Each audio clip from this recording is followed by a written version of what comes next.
Assalamualaikum warahmatullahi wabarakatuh. Waalaikumsalam warahmatullahi wabarakatuh. Salam sejahtera untuk kita semua. Pada saat ini saya bersama Bu Haja Harirotus Saadah. Saya akan coba untuk mengulik lebih dalam tentang apa saja yang saat ini beliau tekuni. Baik, saya akan sapa dulu. Assalamualaikum Bu Hariroh. Waalaikumsalam Mas Khalikul Huda. Ya, luar biasa Mas Khalikul Huda. Pada saat ini saya sangat terkesan terkait dengan konten-konten yang pada saat ini digeluti oleh Bu Hariroh, termasuk membuat podcast.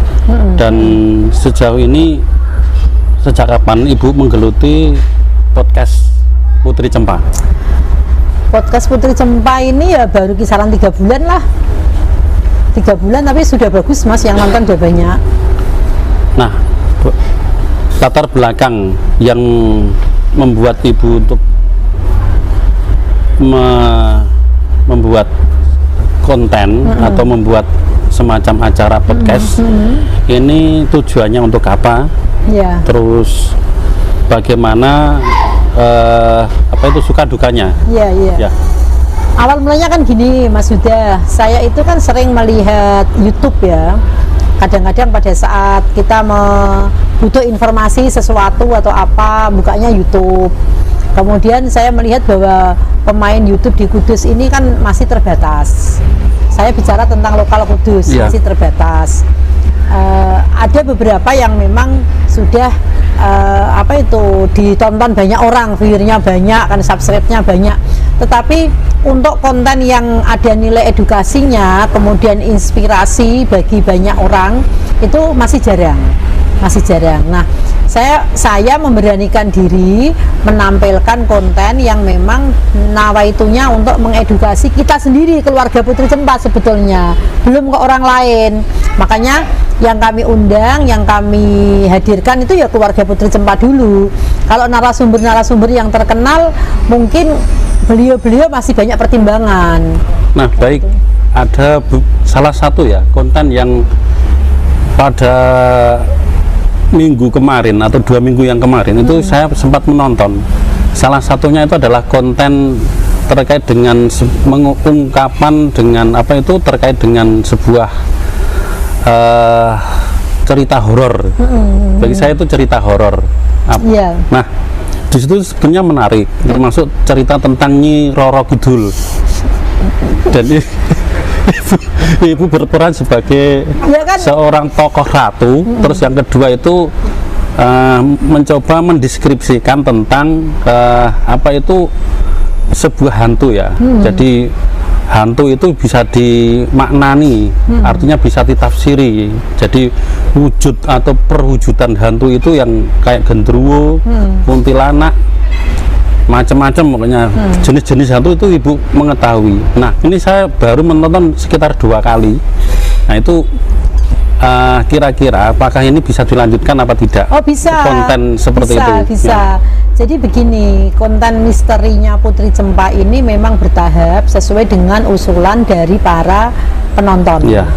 Bu, diungkap tentang ini, Bu, diungkap tentang ini. Kebetulan Mas Huda, saya sejak kecil itu punya banyak pengalaman hal-hal seperti itu. Nggak tahu ya kenapa kok tiba-tiba misalnya lihat pusaka bisa berdiri sendiri, misalnya di depan saya, misalnya kalau di depan orang lain nggak berdiri. Itu saya juga mengalami itu. Tapi sebetulnya konten misteri ini tujuannya bukan semata-mata untuk menampilkan bahwa ini visualisasi genderuwo gitu, enggak, tetapi kita tetap mengedukasi. mengedukasi masyarakat bahwa dunia supranatural, dunia spiritual itu tidak boleh dibikin sebuah dasar hidup. Itu hanya kemungkinan rekayasa praduga yang tidak bisa kita pertanggungjawabkan secara real gitu loh. Tetapi dunia alam gaib, nah, bagi saya itu kan ada apa itu yang perlu diketahui oleh kita semua. Artinya siapa saja boleh belajar. Kita semua tahu kok. Ya, harus, karena di sisi lain dari kita alam dunia, ada sisi lain di alam. Betul. Alam gaib kan kita gitu. Sebelum lahir ke dunia kan di alam gaib dulu. Iya. kita mana tahu tiba-tiba kok bisa lahir di dunia, kan alam gaib, di rahimnya ibu, kemudian kan alam gaib. Di rahim itu kan alam gaib dulu. Kalau kita mau belajar tentang itu, Mas Huda kepengen mengulik sampai sejauh itu, ayo kita buka-bukaan bisa, dirasionalkan juga bisa. Cuman tidak banyak orang mampu untuk menangkap pemikiran-pemikiran itu karena tidak mau capek. Ada keterbatasan dari manusia ya. Mereka tidak mau capek untuk berpikir ke arah sana. Sing simpel-simpel bae lah. Nah, kembali ke persoalan terkait dengan apa itu tujuan awal tadi. Ya, jadi setidaknya pernah punya berbagai bidang pengalaman. Salah satunya itu dulu pernah duduk sebagai salah satu legislatif atau legislator di DPRD Kabupaten Kudus. Nah, setidaknya di bagian mana Ibu punya pengalaman menarik ya terkait dengan politik di Kabupaten Kudus? Kalau saya sih politik itu selalu menarik, Mas. Jadi semua aktivitas politik bagi saya menarik. Soal kemudian ada kegagalan, ada kebatasan yang tidak bisa kita capai misalnya, itu tidak hanya di dunia politik, di dunia manapun ada kegagalan, ada kesuksesan, ada kemudian masa-masa di mana kita juga harus banyak introspeksi diri kan begitu. Cuman saya selalu senang di dunia politik sampai sekarang ini, meskipun tidak terjun di politik secara praktis begitu loh, meskipun tidak di dunia politik secara praktis, tapi karena bagi saya gini Mas Huda, apa sih kebijakan di negara ini tanpa kebijakan politik? Kan nggak ada. Semua karena kebijakan politik. Anak-anak sekolah bisa pinter, kebetulan saya juga bergelut di dunia pendidikan, itu juga karena kebijakan politik. Coba kemarin di era pandemi, kalau anak-anak dibiarkan lama tidak tatap muka misalnya, akan jadi apa generasi kita ke depan? Ya, itu kan juga karena kebijakan politik. Maka saya selalu tertarik untuk terjun di politik. Nah, satu kata untuk para pejabat pemerintah yang mungkin pada saat ini masih menghadapi era normal ya. Jadi bagaimana proses KBM ini agar bisa belajar 100%, mungkin Ibu akan menyampaikan ya, jangan sampai PTM ini terbatas. Jadi sampaikan kepada pemerintah melalui mungkin secara langsung satu kata saja untuk kalau di dunia PTM. Pendidikan saya pesan kepada pemerintah ya, bahagiakan anak-anak kita. Iya. Jadi kalau anak-anak bahagia, ora bakal ono corona atau apa nggak ada. Paling bahagiakan anak-anak kita. Walaupun dengan PTM terbatas. Iya, nggak apa-apa. Anak-anak akan bahagia berkumpul dengan temannya, anak-anak akan bahagia pada dunianya, anak-anak akan bahagia pada komunitasnya, kan begitu. Tetapi kalau pemerintah kemudian saklek, saya tidak tahu ya, misalnya pertimbangan dari pemerintah kemarin ketika harus libur full dan sebagainya, takut karena anak-anak terpapar atau apa. Padahal faktanya di mana ada anak-anak terpapar corona? Nggak ada sama sekali. Ya, baik. Kan Ibu juga punya yayasan pendidikan. Apakah itu sesuai dengan aturan pemerintah atau pada saat PTM terbatas atau masa pandemi kemarin masih tetap bisa berlangsung sesuai dengan apa yang menjadi anjuran pemerintah, atau harus secara mandiri?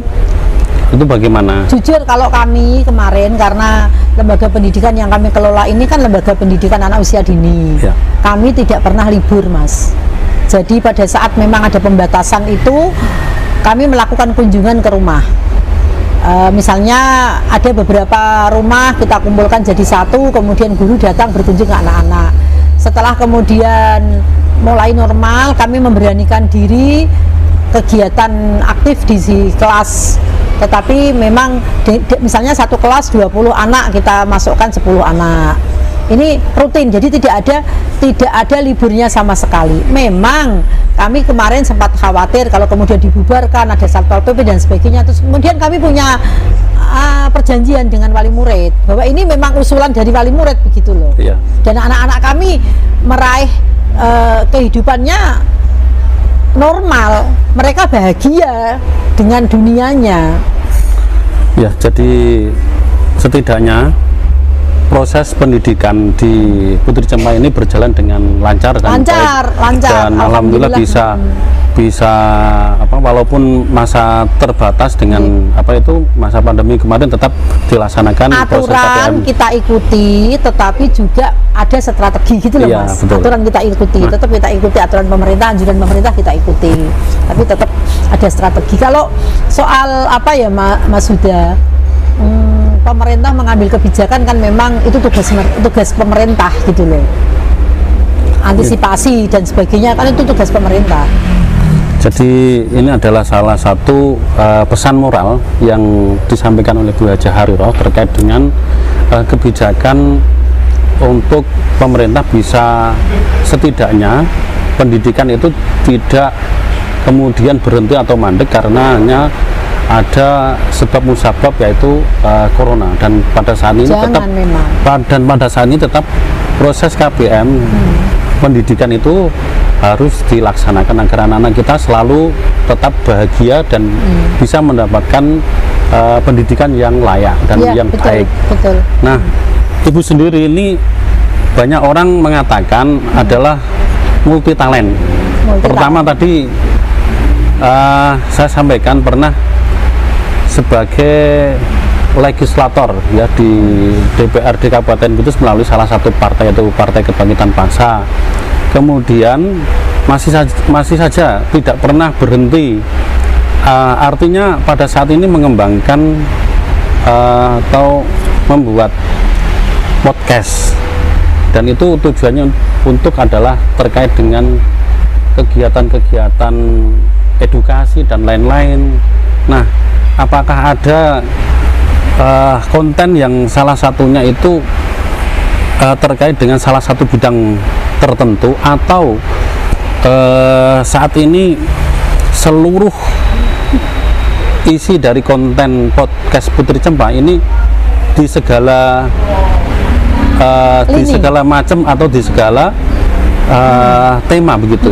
Nah, itu bagaimana? Jadi gini Mas Huda, awal mula bikin podcast ini kan memang kita mengikuti dunia, mengikuti eranya kan begitu. Anak-anak semakin seneng buka YouTube, kemudian ada kesempatan, kemudian saya kenal dengan ketua YouTuber Kudus kan begitu. Saya menyampaikan bahwa Mas, saya ingin berkarya, tetapi juga ada nilai hiburannya. Apa sih yang kita cari ini sekarang selain menghibur diri kan begitu Mas? Ini hiburan, tetapi juga sebuah sajian yang penuh makna. Jadi siapapun kita hadirkan di podcast Putri Cempa yang sekiranya pengalaman hidupnya itu bisa mengedukasi orang lain dan menginspirasi orang lain, siapapun. Nah, tidak harus tokoh. Bahkan kami sudah berprinsip bahwa yang kita podcast tidak harus tokoh. Oh begitu ya? Iya, yang tokohnya ya dirinya mereka sendiri itu. Semua orang bisa kok bicara, semua orang bisa berpendapat, semua orang bisa menyampaikan pengalaman hidupnya. Tidak harus seseorang yang misalnya tokoh besar gitu, tidak. Nah, khususnya di wilayah lokal Kabupaten Kudus, sehingga menginspirasi bagi banyak orang, generasi kita. Mari kita berani berbicara. Betul. Kan kalau kita misalnya lihat di tengah masyarakat kita kumuh, banyak sampah, yang ngomong tentang sampah. Tentang dunia pendidikan, ngomong tentang dunia pendidikan, kan begitu Mas Huda. Ini berani bicara. Nah, sekarang begini, karena berbicara terkait dengan persoalan konten, tentu kedepannya itu adalah sebuah tantangan. Jadi manakala ada semacam apa saja ya, itu mesti ada tantangannya itu bisa terkait dengan, karena ini salah bidikannya adalah saya pikir menjadi bentuk usaha real, usaha di bidang teknologi atau teknologi digital. Nah, tentu ada semacam tantangannya itu adalah saingan gitu. Jadi apakah nanti atau saat ini itu ada saingan-saingan yang menjadi pesaing berat dari podcast Putri Cempa? Enggak sih, ada, ya? kita nggak ada target dan nggak merasa harus menyaingi seseorang atau siapa, enggak, karena ditonton ya alhamdulillah, nggak ditonton yang kita seneng kok. Kita bicara seperti ini seneng, bisa daripada begini loh Mas Yuda, banyak orang yang ingin mengekspresikan dirinya itu dengan hal-hal yang kurang pasan begitu. Tapi kalau bikin konten begini kan podo-podo lunga hura-hura juga biaya, pergi kemana-mana juga dibiayai. Kan mending kita bicara sesuatu yang mungkin orang mendengar tuh oh begitu ya. Misalnya agak kontroversi, silahkan didiskusikan. Kan begitu. Aku nggak sepakat dengan omongannya Bu Karya, ayo diskusi. Saya kira bisa kok kita saling berdiskusi, saling tukar pengalaman, ngangsu kaweruh kan begitu. Jadi nggak ada saingan Mas. Tidak usah merasa kita nanti harus terkenal, harus viral, enggak. Kita ngomong minimal yang nonton keluarga kita, saudara-saudara kita, orang-orang dekat kita. Mau subscribe, mau silahkan, misalnya enggak juga enggak apa-apa. Iya, baik. Jadi kalau kita lihat, jadi bentuk karakteristik dari Bu Harira sendiri itu adalah juga punya figur yang satu, kesederhanaan beliau. Jadi mau terkenal mau tidak terkenal itu adalah dari bentuk kesederhanaan. Nah, tercemar juga pernah. Iya, soal terkenal, soal viral itu urusan belakangan. Tapi ternyata ini adalah salah satu karakter beliau adalah kesederhanaan. Nah, kesederhanaan ini sudah terbangun sejak mulai mungkin dari kecil Bu ya, karena dulu atau kemandirian lah. Jadi ibu ini juga seorang artinya punya jiwa yang mandiri ya, mandiri apa saja, dari usaha maupun dari apa itu, intinya itu multi talent bagi saya itu. Jadi karena keadaan Mas, karena kondisi yang membuat saya harus mandiri ya, karena kondisi yang membuat saya harus kuat kan begitu Mas. Tempaan-tempaan itu loh, dan terpaan-terpaan kehidupan. Nah, jadi ini sebuah menarik ya bagi saya. Ini bisa menjadi semacam keteladanan. Jadi dari figur Bu Haja Hariro ini bisa menjadi salah satu teladan bagi kita. Tidak hanya teladan untuk usaha, tetapi mau menerima dan ikhlas, ini yang paling berat. Nah, jadi ikhlas karena keadaan, akhirnya berat, terus kemudian berani maju dan mandiri. Jadi mungkin tema-tema yang akan diusung saya harap ini bisa menarik, dan ada lagi yang dilanjutkan ya, tema-tema terkait dengan misteri itu ya. Jadi mengapa Bu Haja Hariro ini tertarik ya terkait dengan tema yang pada orang lain ini belum tentu bisa. Saya sendiri itu sampai tidak pernah melihat bentuk atau merasakan bahwa di satu sisi itu belakang saya, kanan kiri saya, depan saya, atau di atas saya bahkan itu ada sosok atau hantu bahkanlah seperti itu. Itu saya belum bisa melihat. Jadi mengapa Ibu tertarik terkait dengan tema misteri? Banyak hal Mas, bahkan mohon maaf ya Mas Yuda, saya pernah punya pengalaman perang dengan jin. Nyata itu, nyata. Jadi saya tidur, kemudian saya berusaha untuk bangun di waktu subuh, tetapi ketika saya bangun saya didudukkan lagi, saya bangun didudukkan lagi, dan ketika itu saya tantang jin itu, dia menunjukkan wujudnya tetapi hanya sekilas begitu, dan mohon maaf ya Mas, pada saat itu langsung selimut saya dibuka gitu. Nah, saya melihat bahwa itu kan makhluknya Gusti Allah, itu kan juga kaulane Gusti Allah, jadi tidak usah takut. Tetapi ketika banyak orang kadang-kadang bilang begini, bagaimana sih supaya saya punya wibawa, bagaimana supaya saya ditakutin orang, bagaimana supaya orang percaya dengan kita kasih jimat teman-teman saya kan kadang begitu. Saya bilang, kamu tuh lucu, jimat itu tidak bisa membuat kamu berwibawa kalau sikapmu lebih. Kan begitu.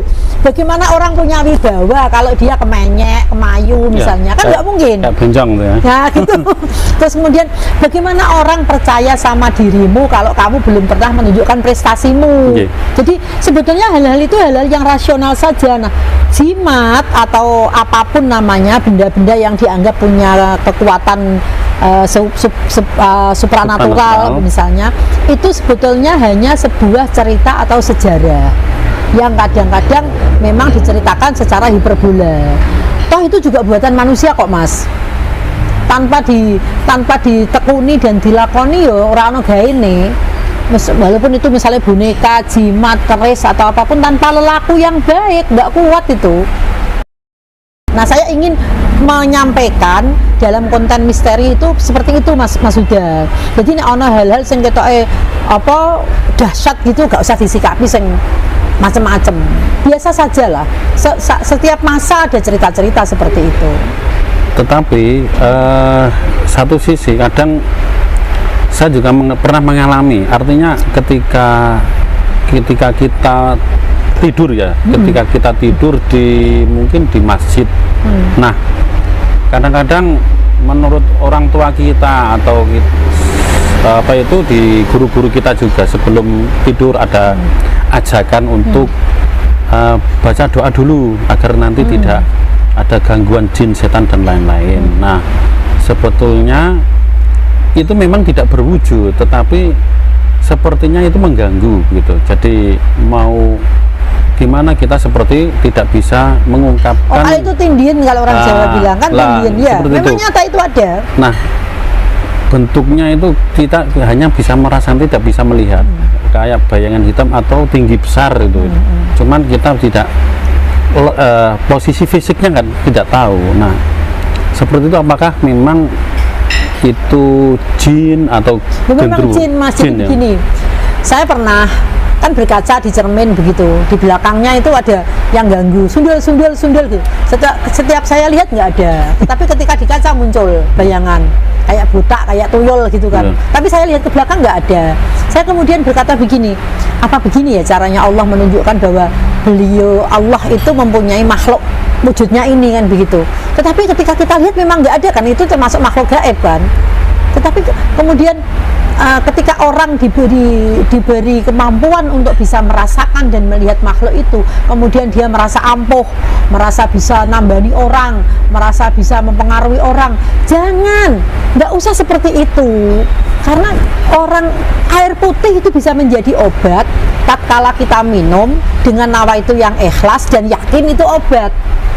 Misalnya didoni dukun misalnya, tetapi dia tidak yakin juga nggak bisa jadi obat. Iya, gitu loh. Jadi siapa saja bisa menjadi dukun. Nah, bisa, asal yakin mantep marang Gusti Allah gitu, Mas. Sebetulnya saya hanya ingin menyampaikan hal-hal begitu. Jadi dirasionalkan itu bisa. Kalau soal masyarakat kemudian menerimanya kan beda-beda sesuai dengan pengalaman hidupnya masing-masing. Ya tidak apa-apa. Toh kita tidak bahasa aku tidak mengada-ada. Atau begini, mungkin ibu punya istilahnya adalah edukasinya itu semacam tadi yang sampaikan itu benda itu keris itu kan ada punya khodam. Jangan sampai masyarakat itu percaya terkait dengan keris sehingga itu sampai memuja-muja, kemudian bahwa ini loh punya kekuatan besar, ini loh seperti ini tuh punya kekuatan. Tadi kerisnya itu kembali sendiri itu kan kayak punya kekuatan, ada nyawanya begitu ya. Kalau saya sih melihatnya bukan itu punya kekuatan atau apa. Jadi saya hanya mengembalikan bahwa Allah menunjukkan kekuasaannya dengan banyak cara. dengan banyak cara. Supaya apa? Mungkin kalau keris itu dimiliki teman saya disalahgunakan, daripada disalahgunakan mending dikembalikan yang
Di tradisi ini kalau menurut Ibu adalah apa itu salah satu bentuk penghormatan ya, Iya, penghormatan. tapi kalau misalnya tidak sempat untuk menjalankan itu, jangan kemudian terus dimandek-mandek, no gitu jangan. Ya. Kalau memang ada waktu, ada rizki dan itu harus dijalankan, jalankan. Tetapi kalau memang tidak bisa, terus kemudian memaksakan diri ya jangan. Kan begitu Mas. Ya. Jadi semua tergantung dengan keyakinan kita saja.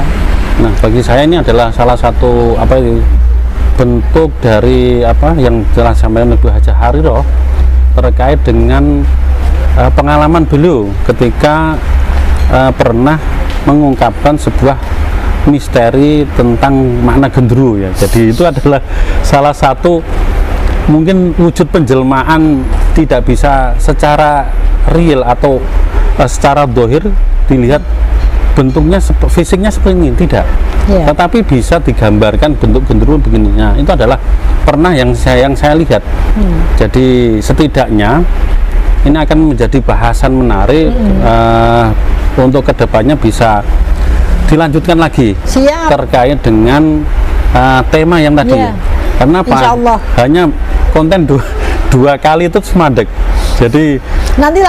karena kemarin gambarnya kayak seperti ratu yang saya lihat di gambar Ratu Kidul itu. Sampai kemudian orang-orang iya betul pakai baju hijau, Yeah. ada kayak ratu itu di sana itu. Orang itu punya aura sendiri ketika melihat panjenengan Bu. Ya, betul-betul ada aura mistisnya luar biasa.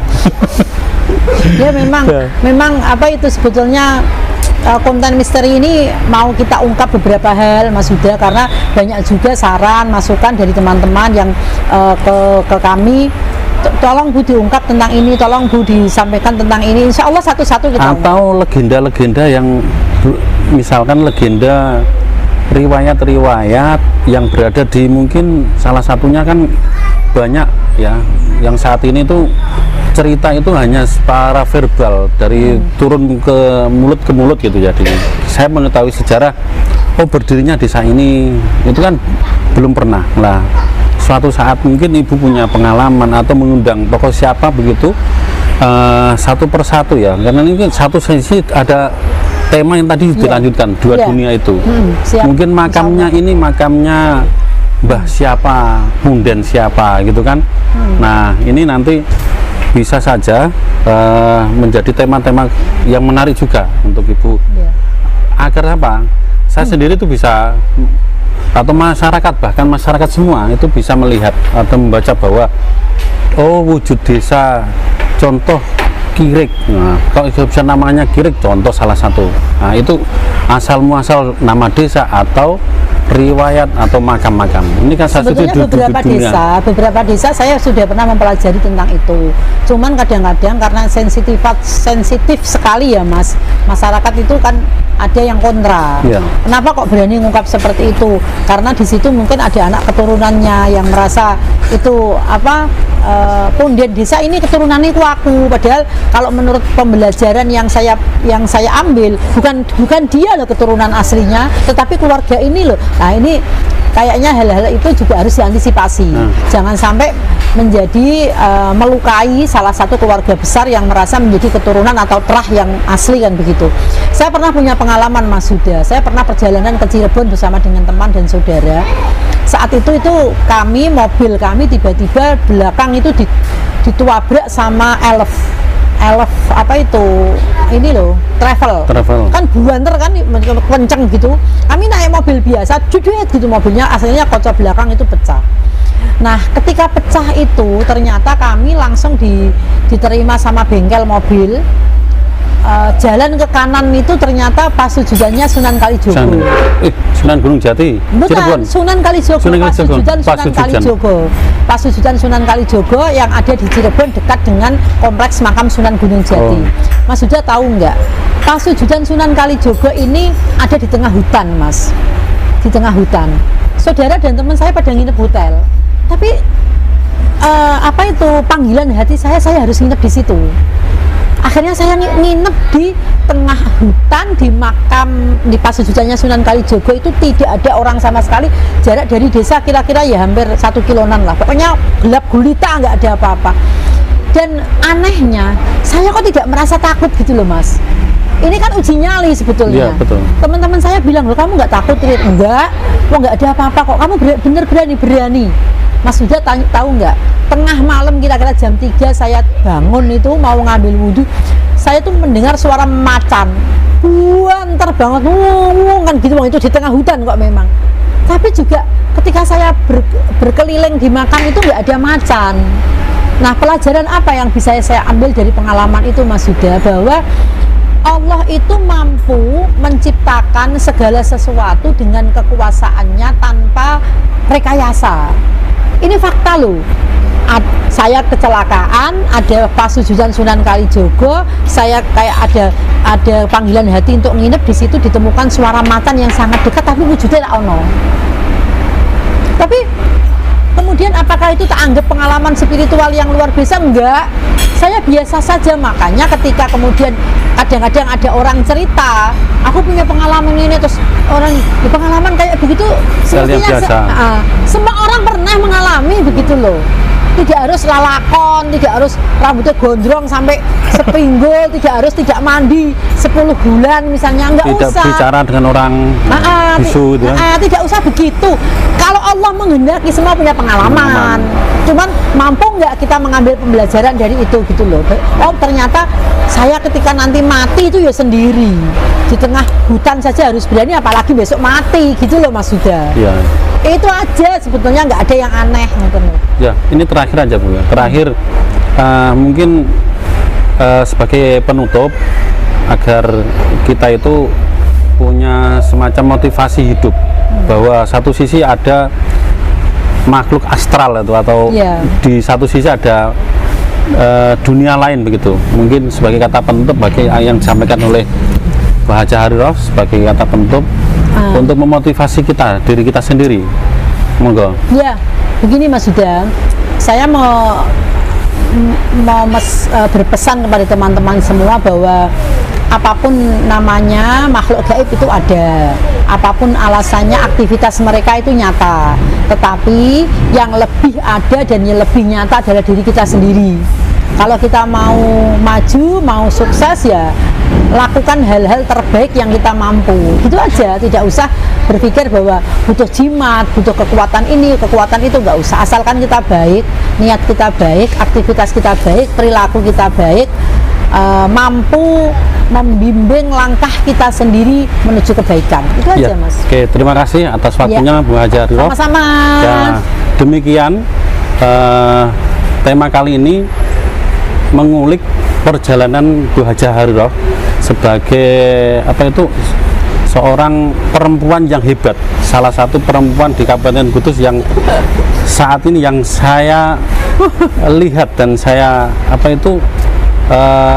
baca atau saya lihat di YouTube-nya, ngece.com ini. Setidaknya ini menjadi bentuk satu sisi, ada satu sisi kesederhanaan beliau ya. Jadi biar ke depan ini nanti ada tema-tema yang menarik lagi. Dengan kurangnya mohon maaf, kami akhiri. Wassalamualaikum warahmatullahi wabarakatuh. Waalaikumsalam warahmatullahi wabarakatuh.